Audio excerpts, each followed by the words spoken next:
Dans cette partie, nous allons voir le subnetting, c'est-à-dire le sous-réseautage. Comment faire en sorte de subdiviser notre adresse afin de créer des sous-réseaux dans certaines optiques. Et l'optique dans laquelle on peut le faire, c'est de pouvoir réduire le nombre de plages d'adresses qu'on va utiliser. Car comme on l'a dit auparavant, le nombre d'adresses IPv4 est bien insuffisant et donc il ne faudrait pas faire de gaspillage. Et en plus de cela, bon, ça peut nous apporter des avantages comme la sécurité. L'autre, c'est que chaque partie de notre réseau soit mise à part comme un réel réseau et qui donne de façon.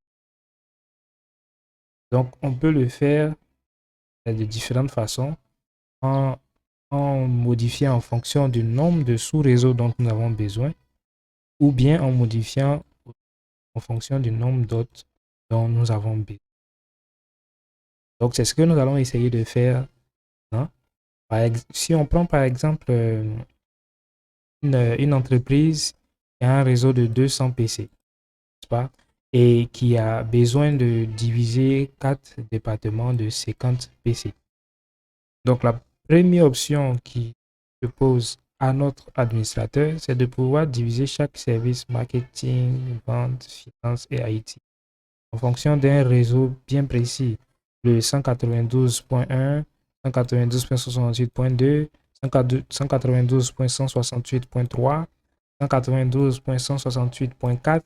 Donc, il a pris 4 réseaux différents pour assigner que 50 autres. Alors que nous avons vu tout à l'heure qu'au niveau de classe d'adresse C, nous avons la possibilité dans un réseau d'avoir jusqu'à 204. Est-ce que vous voyez? Donc, ça, c'est du gaspillage parce qu'il va, sur cette plage d'adresse, il n'utilisera que 50. Vous voyez?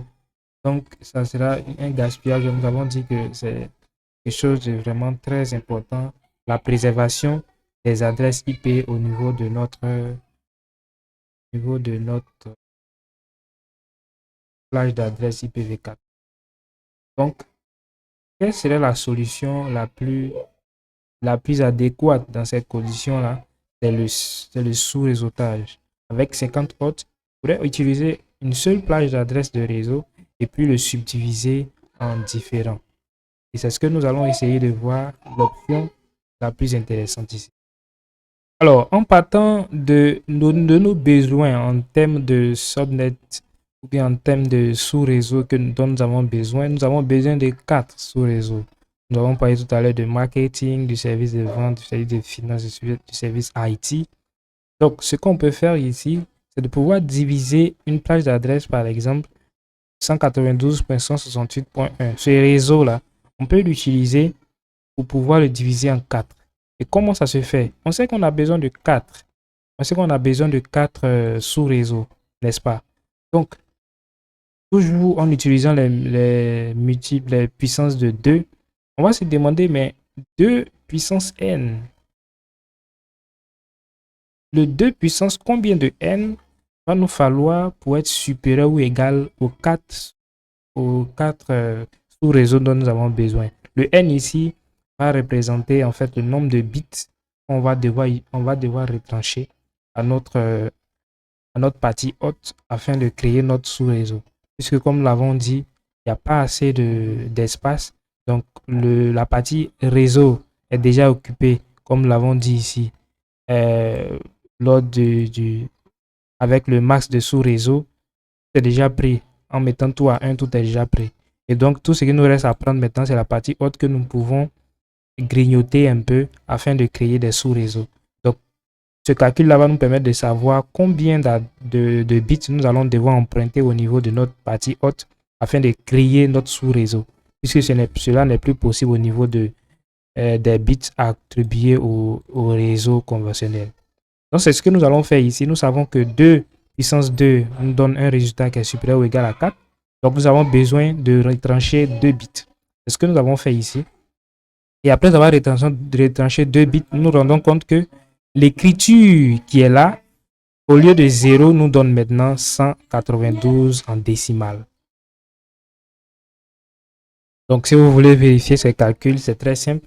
Lorsque vous mettez tous les bits à 1, et que vous tapez au niveau de votre calculatrice du programmeur, vous allez trouver 255.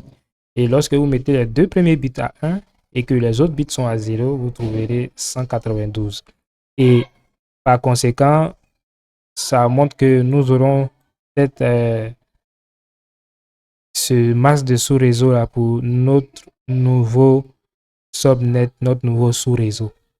Donc, le masque de sous-réseau par défaut pour le grand réseau qui est là, de classe C, ça sera 255.255.255.0. Mais pour le sous-réseau que nous venons de créer, n'est-ce pas, pour les 4 différents sous-réseaux que nous allons créer là, ça sera plutôt 255.255.255.192 qui sera là le masque de sous-réseau qui sera adapté à ce sous-réseau que nous avons créé. Maintenant, si nous voulons savoir combien d'autres il nous sera possible d'avoir au niveau de nos différents réseaux ici, c'est très simple. Il nous suffit de nous dire, mais ok, alors, nous avons utilisé 2 bits pour donner à la partie réseau. Il nous reste combien de bits? Il nous reste 6 bits. Vu qu'il nous reste 6 bits, il nous suffira de faire 2 puissance 6 pour obtenir le nombre d'adresses qui nous sera possible sur chaque sous-réseau. Voilà, sur chaque sous-réseau. Mais sachant que ça nous donne 64 et sachant aussi que au niveau d'un réseau, nous avons 2 adresses qui sont non utilisables, c'est-à-dire l'adresse réseau, pour le coup ici, l'adresse de sous-réseau, et puis ensuite l'adresse de broadcast pour la division de réseau en question. Donc nous allons retirer ces 2 adresses-là et finalement, nous pourrons avoir 62 autres sur chaque sous-réseau. Et voilà un tableau qui nous permet de résumer les 4 sous-réseaux que nous allons obtenir. Donc ces sous-réseaux-là sont considérés un peu comme des réseaux dans un réseau. Le premier réseau ici partira de 192.168.1.1 qui sera l'adresse réseau jusqu'à 192.168.1.63 l'adresse de broadcast. Donc de point 2 au point 62, nous pourrons l'attribuer à des autres. Et c'est pareil pour le deuxième réseau à partir de 160, à partir du point 64 jusqu'au point 127. Le troisième réseau à partir du point 128 jusqu'au point 191. Et le quatrième réseau à partir du 192 jusqu'au 255. Et donc, aussi simplement que ça, nous pouvons créer nos différents subnets au niveau de notre réseau. Et cela va nous éviter en fait de gaspiller les adresses qui ne sont déjà pas suffisantes. Cette fois-ci, nous pouvons faire en sorte de pouvoir créer nos sous-réseaux en fonction du nombre d'hôtes dont nous avons besoin dans chaque sous-réseau. La première fois, nous avons dit que nous avons besoin de 4 sous-réseaux et c'est en fonction du nombre de sous-réseaux dont nous avons besoin que nous avons créé nos différents subnets. Maintenant, nous pouvons dire, ok, bon, je ne sais pas effectivement combien de sous-réseaux j'ai besoin, mais je sais combien d'autres par sous-réseau j'ai besoin. Et donc, tout simplement, nous pouvons faire ce calcul-là. Ici, par exemple, nous prenons toujours le même exemple. Nous pouvons dire que, bon, ok, dans mon département marketing, j'ai besoin de 10 autres. Dans mon département de vente, j'ai besoin de 50. Et dans mon département de finance, j'ai besoin de 25 autres. Et puis, dans mon département IT, j'ai besoin de 100. En fonction de ces autres-là, nous allons maintenant diviser notre réseau de façon équitable, comme nous avons fait au premier exemple. Au premier exemple, nous avons donné 4 sous-réseaux de 50 autres. Vu que c'est équitable, donc il n'y a pas de souci, il nous suffit de diviser en 4 et ça marche. Mais ici, c'est un partage qui est assez inégal, en ce sens que, voilà, on n'aura pas le même nombre d'autres au niveau de chaque sous-réseau. Donc, la subdivision doit se faire de façon adaptée au nombre d'autres que nous avons au niveau de chaque sous-réseau. Et pour ce faire, nous avons un calcul à faire. Et ce calcul sera un peu différent de ce que nous avons fait précédemment, mais toujours aussi simple. Donc, pour commencer, nous allons déjà ranger à ordre nos différents subnets en mettant du plus grand sous-réseau au plus petit sous-réseau, puis essayer de tout classifier. Ce qui va se passer, c'est que nous avons déjà le premier sous-réseau pour le IT, qui est de 100 hôtes, n'est-ce pas? Nous avons besoin de 100 hôtes. Nous avons dit tout à l'heure que pour faire le calcul pour les autres, on faisait le calcul suivant, 2 puissance h moins 2 hôtes qui va nous donner le nombre d'hôtes total. Mais ici, nous connaissons déjà le nombre d'hôtes. Mais c'est le nombre de bits à utiliser pour notre sous-réseau en question que nous ne connaissons pas. N'est-ce pas? Donc, ce que nous allons faire, c'est que nous allons demander, mais ok, quel est le nombre H que nous allons ajouter ici? Ou bien le nombre de bits H que nous allons ajouter ici pour que ce calcul-là puisse être supérieur ou égal à 100. Si nous mettons 6, nous nous rendons compte que nous avons 64. Moins 2, bon, ça nous fait 62. Mais si nous mettons 7, ça nous fait 128. Et moins 2, on est toujours supérieur ou égal à 100. Donc nous prenons 7 et nous donne 126 autres. Il nous sera possible avec le premier subnet. Et donc finalement, il nous suffit juste d'avoir combien? D'avoir 7 bits pour les autres et puis un seul bit qui va rester pour le côté réseau. Donc ce qui fait que nous allons juste emprunter un seul bit. Et lorsque nous empruntons un seul bit, nous allons pouvoir avoir 128 ici en tant que la partie adresse, pour la partie masse de sous-réseau. Donc cette fois-ci, ça sera le 255.255.255.128. Voilà, contrairement à ce que nous avions eu précédemment lorsque nous avons divisé en 50 autres, en 4 parties égales. Et donc, c'est ce que nous pourrons avoir aussi en ce qui concerne notre réseau. C'est le masse de sous-réseau qui est là. Et puis, nous pourrons avoir nos 126 autres.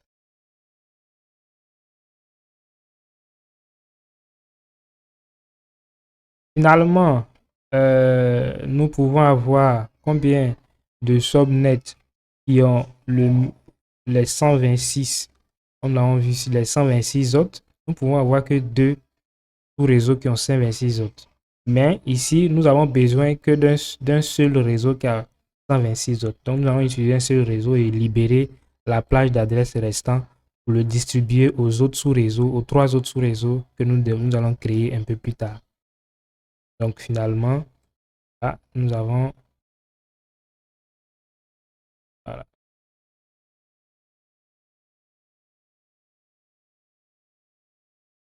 Combien de subnets nous allons avoir 2? Puisque nous avons un seul bit en faisant 2 puissance 1, ça fait 2. Donc, nous avons 2 sous-réseaux. Le n ici qui représente le nombre de bits qu'on a attribué au réseau. Alors, excusez ici pour c'est pas 2 autres par subnet, c'est plutôt 2 subnets possibles pour un seul bit. Nous continuons maintenant, arrivé ici, nous pouvons maintenant chercher à savoir combien de bits nous pouvons utiliser. Puisqu'il nous reste une plage de 128, nous pouvons enlever dans ces 128 là un certain nombre d'adresses pour le deuxième sous-réseau où nous sollicitons que 50 autres.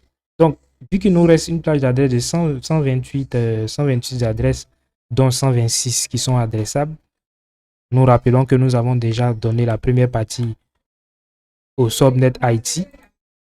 Donc, la deuxième partie maintenant, les 126 restants, nous allons voir comment le subdiviser. Alors, comment pouvons-nous avoir les 50 autres? En faisant en prenant notre calculatrice et que nous faisons 2 puissance 6, nous pouvons avoir 64 moins 2, 62.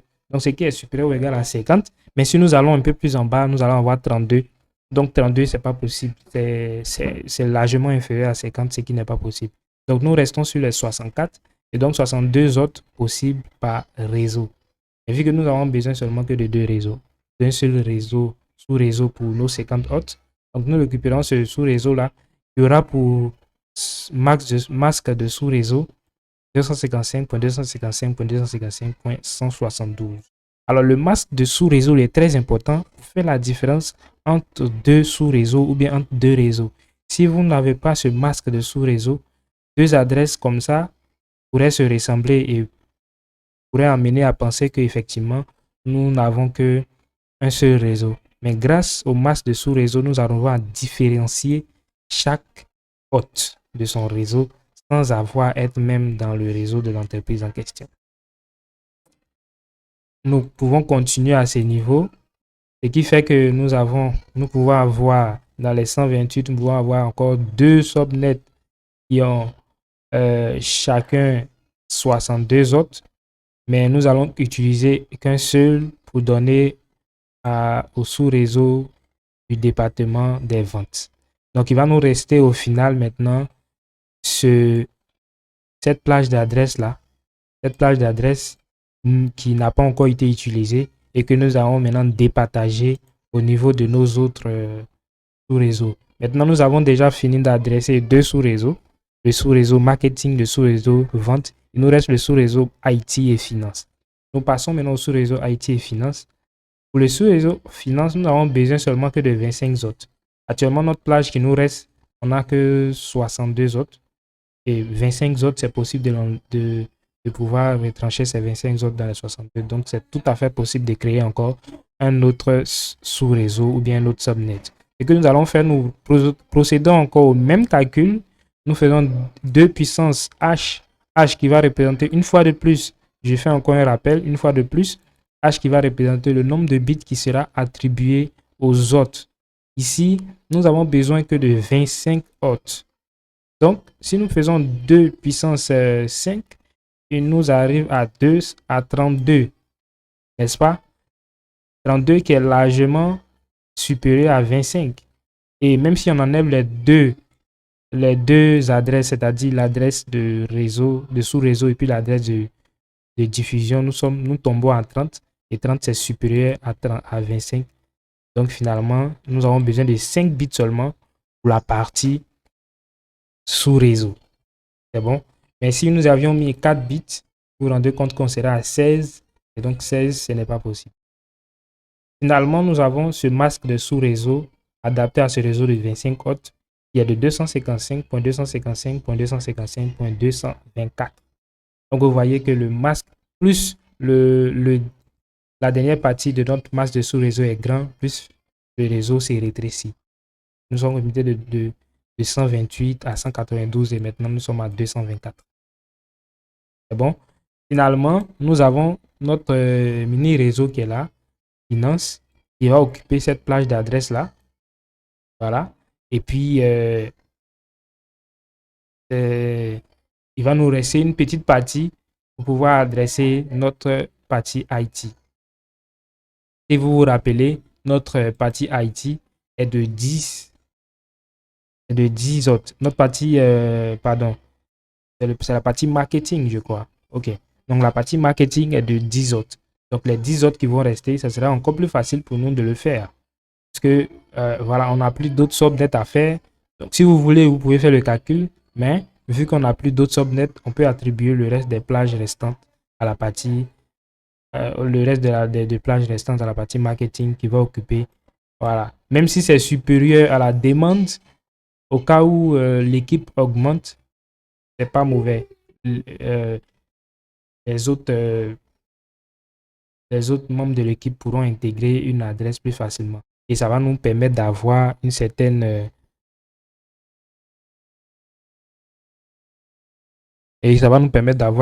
expansion de notre réseau au cas où l'entreprise grandit et qu'on a besoin encore d'autres autres. Le subnet sera assez efficace pour pouvoir accueillir de nouveaux autres. Alors, pour terminer, nous allons faire un petit résumé au niveau des masques de sous-réseau pour voir les répercussions au niveau des masques de sous-réseau lorsque nous empruntons un certain nombre de bits. Donc, lorsque nous empruntons un bit pour créer un nouveau sous-réseau, il se trouve que la valeur passe de 0 à 128. Lorsque nous empruntons 2 bits, la valeur passe de 128 à 192. Lorsque nous empruntons 3 bits, ainsi de suite jusqu'à 8 bits. Donc le maximum c'est 8 bits, mais jusqu'à ce niveau-là, voilà, ça dépend du nombre d'autres que vous voulez créer. Si vous faites le calcul, vous allez voir que vous empruntez 8 bits, là c'est compliqué. Ensuite, voilà la notation que nous pouvons avoir. Ça, c'est la notation en CID par défaut. Lorsque nous avons ça, ça nous donne /8. Lorsque nous avons .254, ça nous donne un /12. Ça, c'est pour les masques de sous-réseau. Lorsque nous avons celui-là, ça nous donne un /16. Lorsque nous avons ça, ça nous donne un /24. Voilà. Et les répercussions au niveau des notations CIDR se fait à partir du nombre de bits que nous avons empruntés.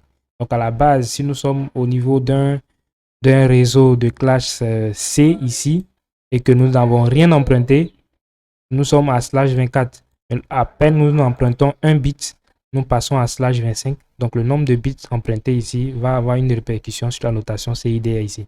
Vous empruntez un bit, vous êtes à /25, 2 bits, /26, 3 bits, /27, etc.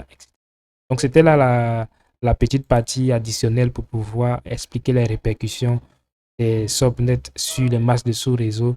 Et puis comme ça, en tant qu'administrateur, vous pouvez adapter votre réseau en fonction du nombre de sous-réseaux dont nous avons besoin. Et puis, vous pouvez aussi adapter au masque de sous-réseau. Merci d'avoir suivi cette vidéo et on se retrouve la prochaine fois.